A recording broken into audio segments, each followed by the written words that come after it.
Monetizando, começando com mais um episódio da série de Ética Digital. Conosco hoje, nosso convidado Leandro Brito, especialista em segurança da informação. Se apresenta, Leandro. Boa tarde, pessoal. Estou aqui de novo, fazer essa colaboração com a minha amiga. Leandro Brito, né, especialista em segurança da informação, atuando aqui no Brasil atualmente, né, e hoje estou aqui para colaborar com o assunto polêmico da vez, né. Vamos falar um pouco sobre, como eu gosto carinhosamente de chamar, Tio Zuc. Tio Zuc, o episódio de hoje é sobre redes sociais versus liberdade de expressão. Né? Até onde vai a liberdade de expressão? E vamos começar. Hoje é dia 8 de janeiro. Nessa semana tivemos aí um anúncio do Tio Zuc, aí, do Mark Zuckerberg, avisando que ele vai ali remover a verificação com relação ao conteúdo. E aí o Leandro vai explicar um pouquinho melhor para vocês como funciona isso aí. Basicamente, na verdade, vamos rasgar Voltando, o termo aqui.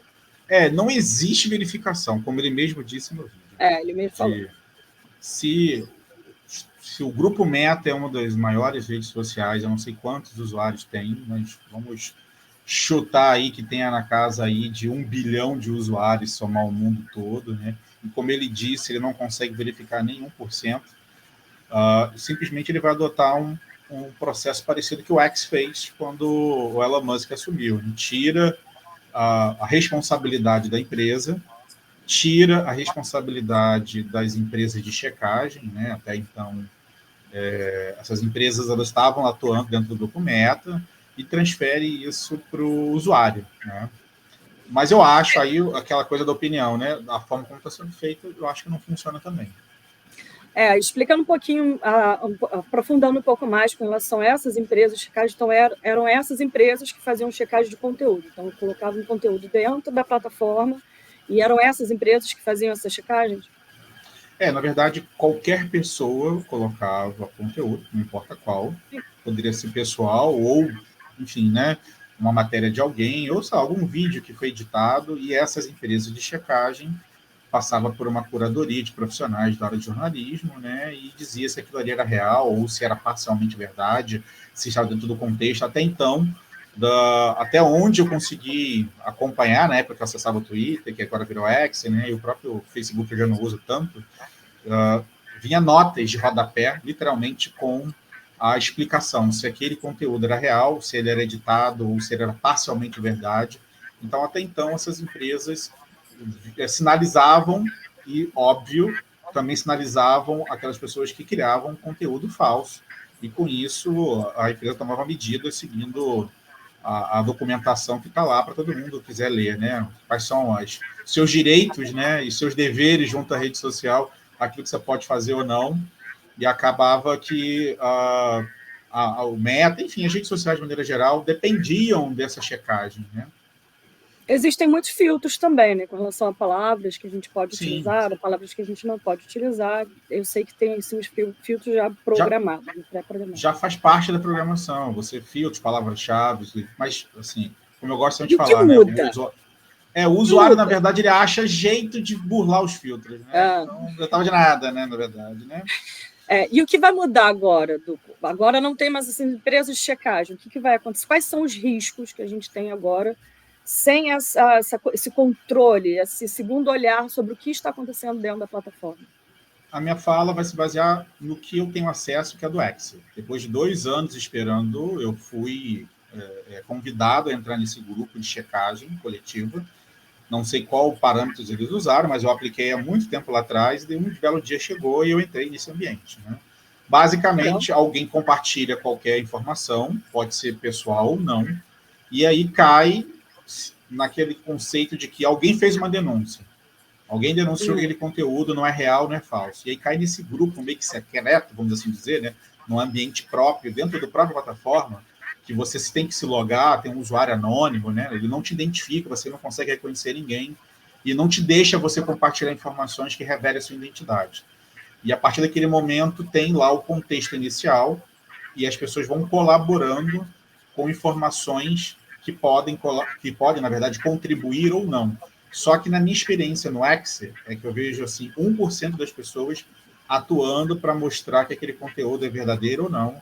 E a maioria das pessoas que estão ali é realmente para deturpar o processo, né?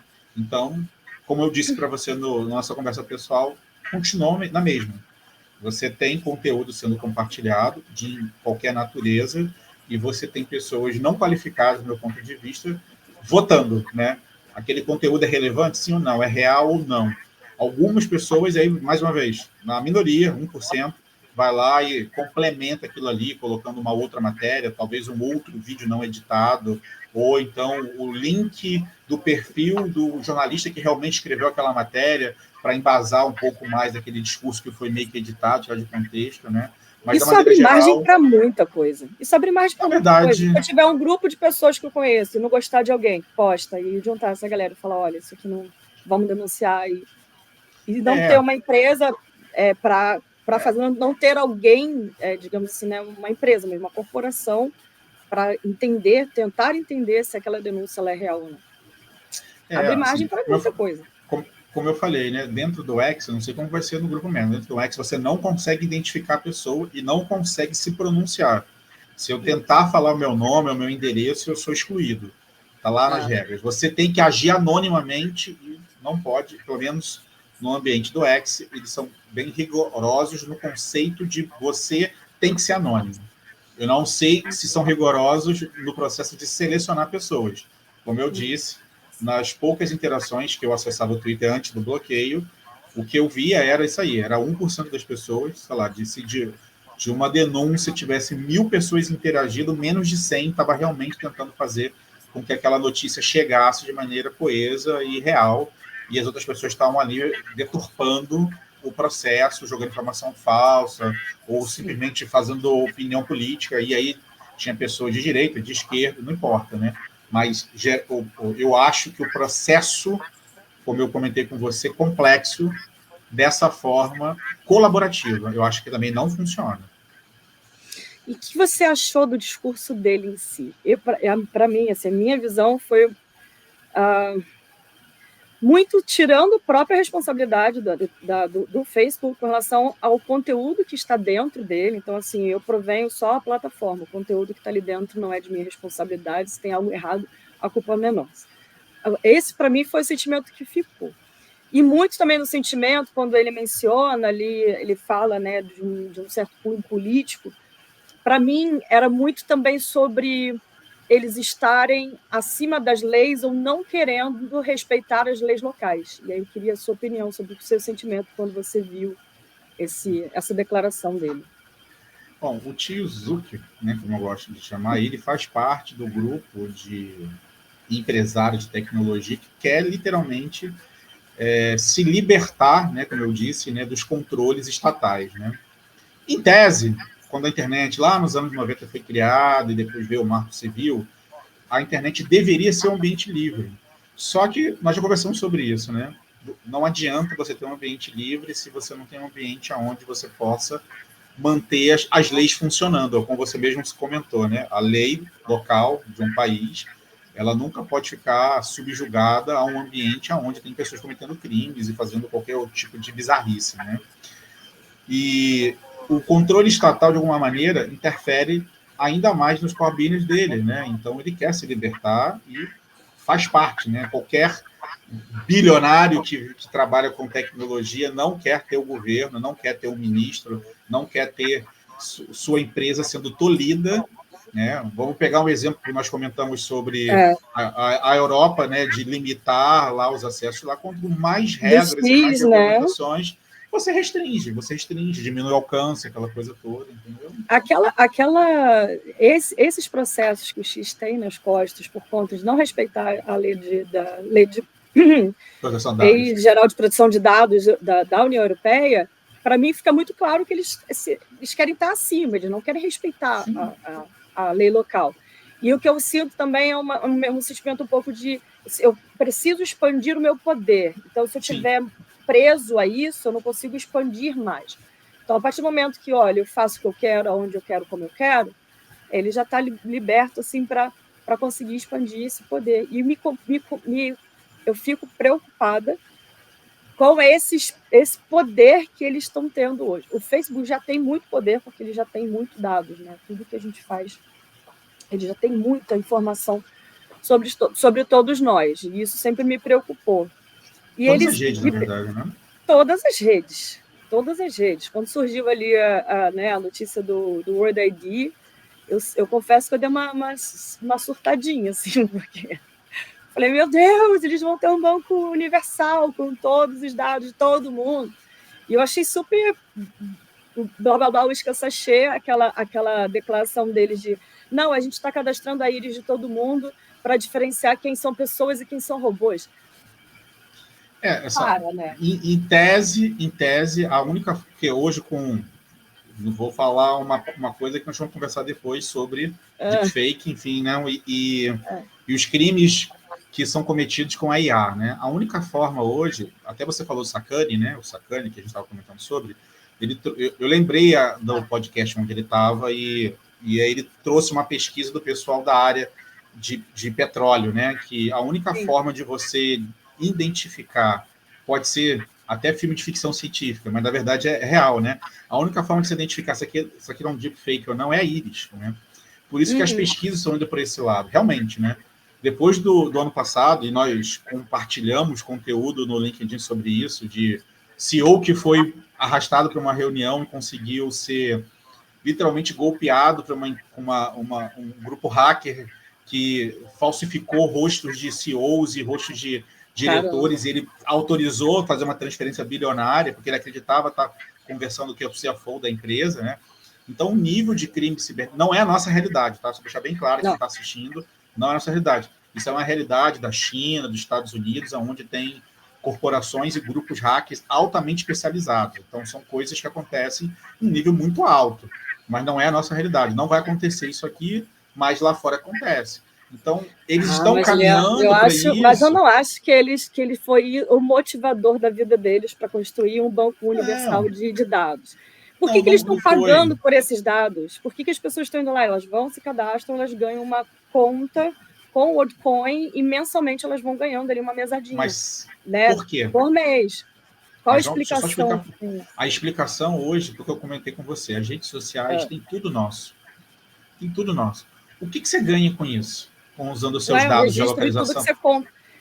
Tudo que você não, mas o que você ganha com isso colaborando com o uso de IA? Nada. Então, há um movimento muito grande em paralelo de que todas essas big techs fizeram suas fortunas em cima de dados. Dados lógico, é dinheiro. Dados é poder. O que você dados assiste... Dados é poder, não é só dinheiro, dados é poder. Eles fazem o que eles querem quando eles têm os dados. O que você assiste, aonde você vai, que coisas você consome, tudo isso é informação, e tudo isso ajuda o quê? A eles a desenvolver novas tecnologias, entendeu? Amiga, só que aí... Nem se o meu gosto é meu gosto. Eu não sei se o meu gosto é meu gosto, cara. E nem tem como a gente saber de tanta influência que a gente tem de algoritmo, de tudo que a gente vê. E é exatamente isso. Há um movimento de que algumas pessoas estão brigando aí junto com os governos, que você precisa ser reembolsado pela colaboração que você dá com as suas informações, geolocalização, seu interesse de consumo, né? Então, há esse movimento. Esse é o primeiro ponto, só para justificar por que eles estão pagando, né? O segundo ponto que eu acho é o seguinte, né? O uso da íris, né? Na verdade, é igual... Já viu esse teste de captcha que você faz para provar que você é humano? Você sabe o que serve aquilo ali? Você sabe o que serve aquilo? Você já pesquisou aquilo ali? Já tive que implementar algumas vezes. Sim, mas você sabe por que ele existe? Sim, por conta de nenhum tipo de máquina tentar fazer login e você... não. Essa é a desculpa. Essa é a desculpa. Tá. Não é para evitar acesso de robô. Não. A tecnologia que está lá por trás, você está ajudando a uma inteligência artificial a estudar comportamento humano. Então, se você pesquisar lá, tem gente falando sobre isso. A empresa é legalizada, está lá no site lá. E toda vez que você escolhe um animal, ou um cubo, um quadrado, ou qualquer coisa, uma cor, você está ajudando uma IA a estudar o seu comportamento humano e tornar ela mais humana. Só que ninguém para ler as entrelinhas. Ponto. Beleza? E o que eu acho com relação a íris? Ajudar as IAs a cada vez mais a estudar o comportamento humano. fisiológico agora, entendeu? Então, pelo menos estão caminhando para isso. E eu ainda acredito também que é a única forma que eles estão criando alguma solução para determinar se eu e você somos reais, né? Porque o que está surgindo de influenciadores digitais hoje em dia, né? Não sei se você já pesquisou sobre isso. Eu acho que eles aproveitam o gancho, mas eu não acho que eles acordaram, levantaram da cama de manhã com essa intenção na vida deles. Para mim, eles querem aumentar o poder, fazer uma expansão. Quanto mais dados eles tiverem, mais poder eles têm. Para mim é isso. É só negócios. Mas a história bonita vamos conseguir diferenciar. Mas é só negócios. Isso vai virar informação para vender, entendeu? Exato. E tem alguém pagando muito caro por isso. Então, isso que a gente tem que deixar muito claro, né, Leandro? Você falou isso para mim hoje algumas vezes, assim. No final, são negócios. Por que o Mark colocou essa posição? Então, me perguntou lá, mas ele é trumpista. Gente, lembra de Cambridge Analytica, né? Tem que lembrar que a Cambridge Analytica financiou a reeleição do Trump. Então, assim, existe uma conexão ali muito grande. Depois eu até coloco aqui enfim, ou no LinkedIn, em algum lugar eu posso colocar o desenho. Tem até um infográfico muito bem feito sobre como que funcionou esse esquema e como que isso acabou influenciando dentro da rede social a opinião de tantas pessoas, que foram 87 milhões de usuários que tiveram dado vazado e que foram para esse banco da Cambridge Analytica, que no final foi responsável pela campanha do Trump quando ele ganhou. Então, assim, a influência que a rede social tem sobre as pessoas ela é muito grande. Ela realmente tem um poder muito grande. Isso é verdade. A gente estava falando sobre o do business, né? No final é business. No final é business. E detalhe que você acabou de falar uma coisa muito importante. Essas pessoas tiveram seus dados vendidos, enfim, usados para fins políticos. É considerado uma infração na lei de proteção de dados. E nada aconteceu. Eles perderam 35 bilhões em 2 horas. Mas o usuário não foi indenizado. Não foi. O usuário não foi indenizado, mas a empresa, o Facebook, ele perdeu de valor por conta desse escândalo e tudo mais. E aí eles foram punidos. Teve lá aquele episódio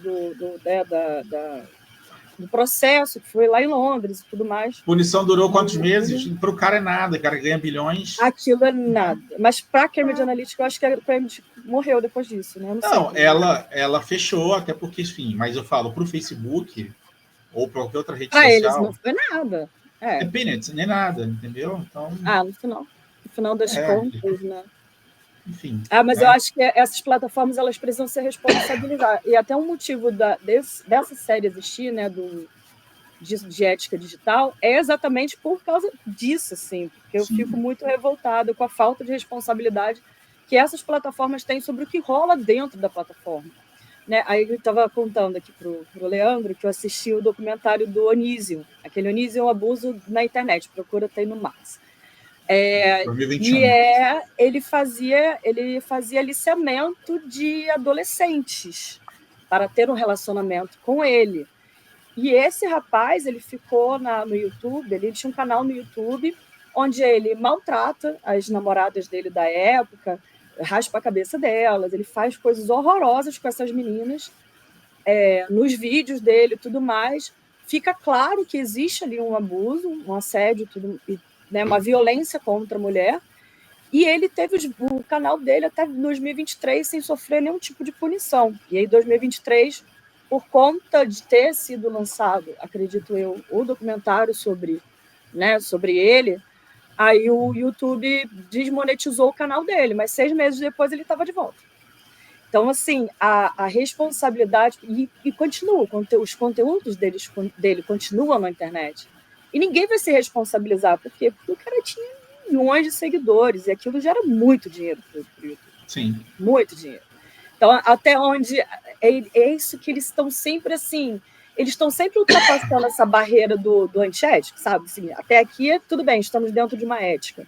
E eles estão sempre ultrapassando por causa de dinheiro. Vou ganhar mais, então vou deixar isso aqui passar, porque assim eu me beneficio. E isso tem acontecido direto, né? E qual é a frase que eu falei para você? São só negócios. São só porque negócios. São só negócios. Eles não estão preocupados. E aí que você tocando vou pegar esse gancho que você falou, desse caso, e não só desse caso. Vamos pegar o caso, por exemplo, né, que aconteceu há pouco tempo, dezembro. Você já deve conhecer o Thiago Leifert. Né? O Thiago Leifert saiu da Globo e ele virou streamer. Né? E ele fala muito sobre esporte. E ele, além do YouTube, ele usa o Twitter, né? Não o Twitter, né? A Twitter, né? Que que seria o streaming da Amazon, né? É quase um trava-língua aí. E ele veio a público falar que ele ia deixar de fazer streamer lá, porque as 10 principais lives era sobre o jogo do Tigrinho. Não tinha conteúdo. O conteúdo era jogo do Tigrinho. As 10 maiores lives assistidas do Brasil eram pessoas fazendo streaming de jogo do Tigrinho, e ele, como jornalista esportivo, não conseguia emplacar, ou qualquer outra pessoa, eu, você, ou algum streamer de jogos, para você ver. Por quê? Porque é o que dá dinheiro para a empresa. É isso. É a propaganda que entra ali, entendeu? É o business, entendeu? No final é só isso. A gente abriu uma porta na minha cabeça agora, que me joguei de cabeça num precipício, assim. Porque, de fato, você vê todo o conteúdo que você cria.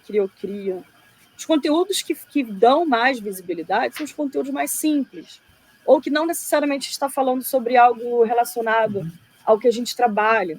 Né? Às vezes eu faço umas brincadeiras e tal, até no LinkedIn, aquilo exponencia, né? Acaba tendo dá muita visibilidade. E realmente, você pega tanto na música, quanto no que a gente assiste, né? No que faz sucesso na internet, que faz sucesso nas redes sociais, são umas coisas mais menos relevantes, digamos assim, que fazem menos benefícios para as pessoas, provavelmente, né?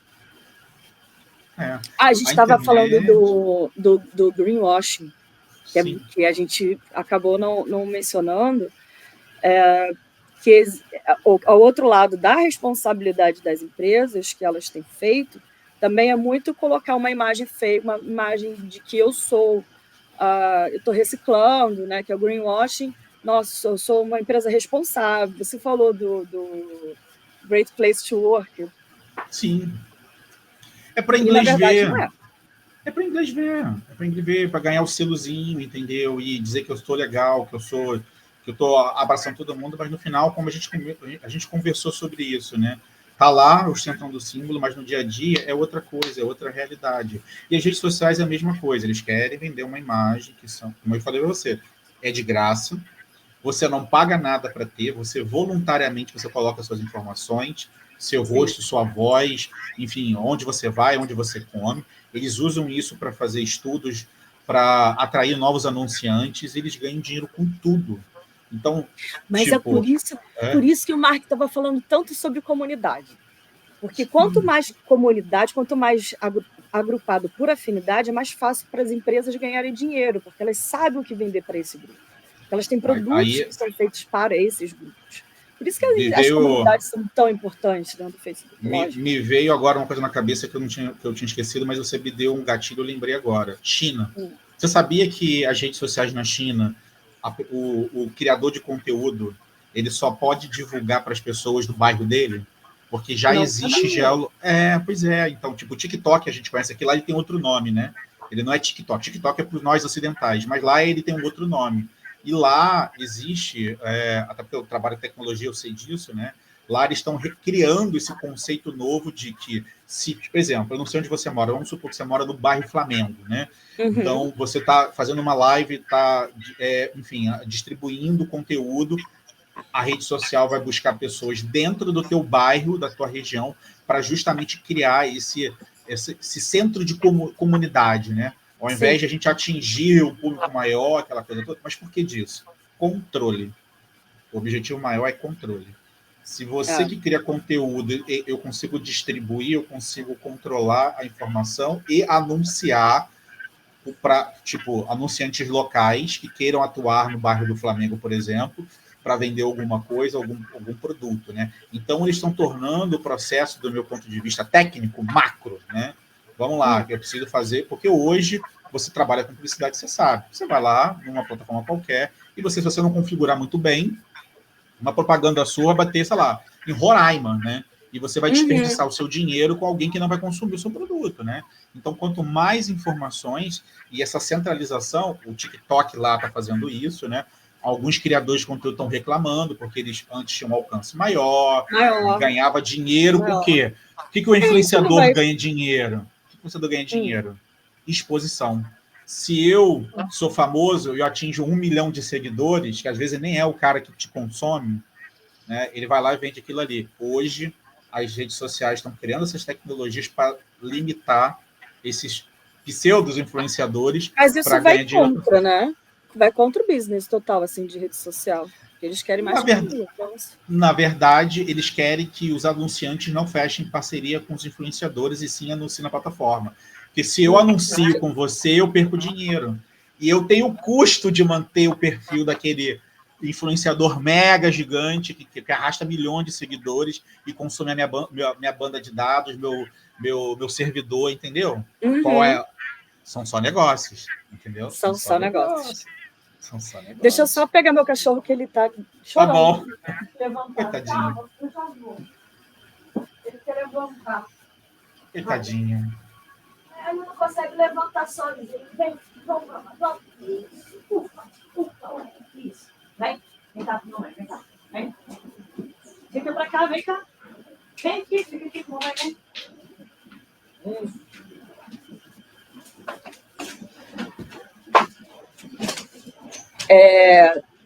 Pois é, no final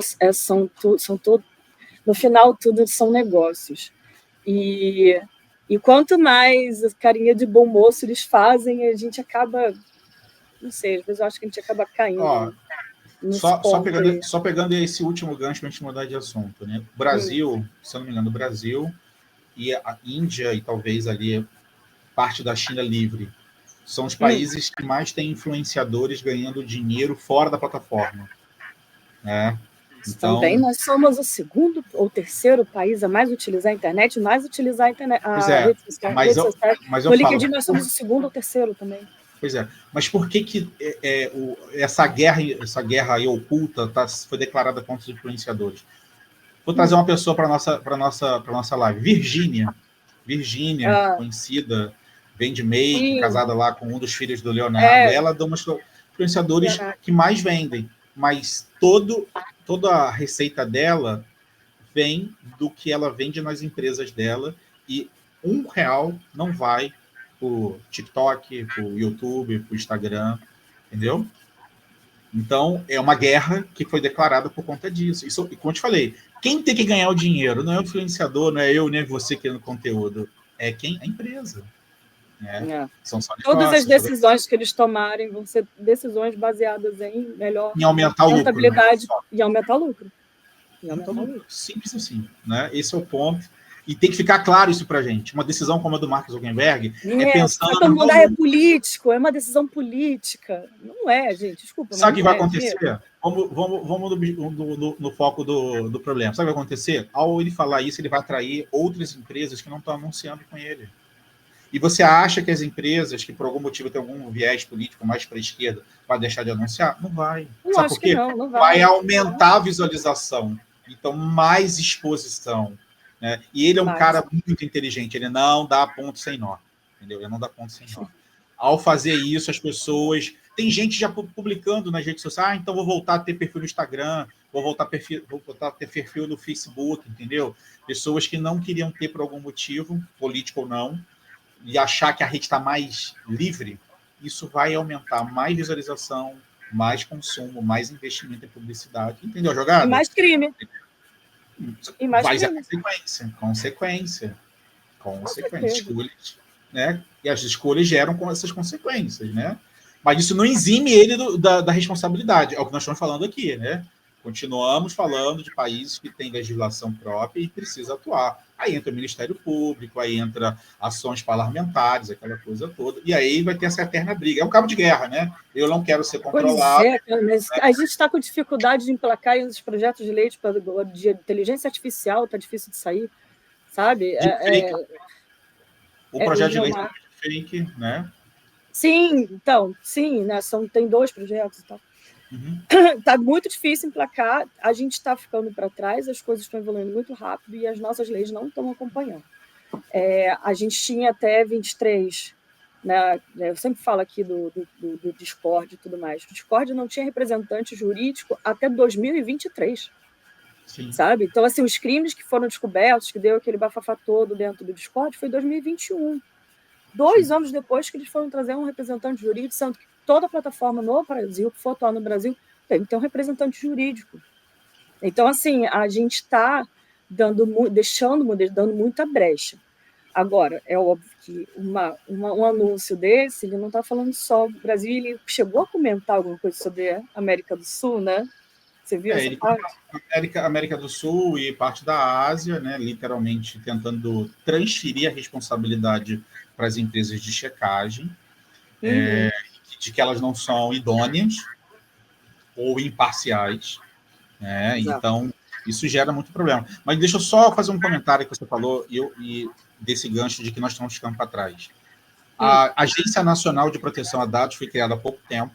Ela, hoje, atualmente, tem 180 colaboradores que não são da agência, elas são cedidas de outros departamentos. E segundo o próprio site do governo, está lá, lugar.com, né, em nota que saiu ano passado, né, por que dessa demora do governo em atuar em ações punitivas, né, já que a Lei de Proteção de Dados foi homologada e está em vigor, né, segundo o próprio governo, só existem 4 profissionais, né, 4 funcionários públicos responsáveis por monitorar todo o Brasil e atuar de maneira assim, ostensiva, né?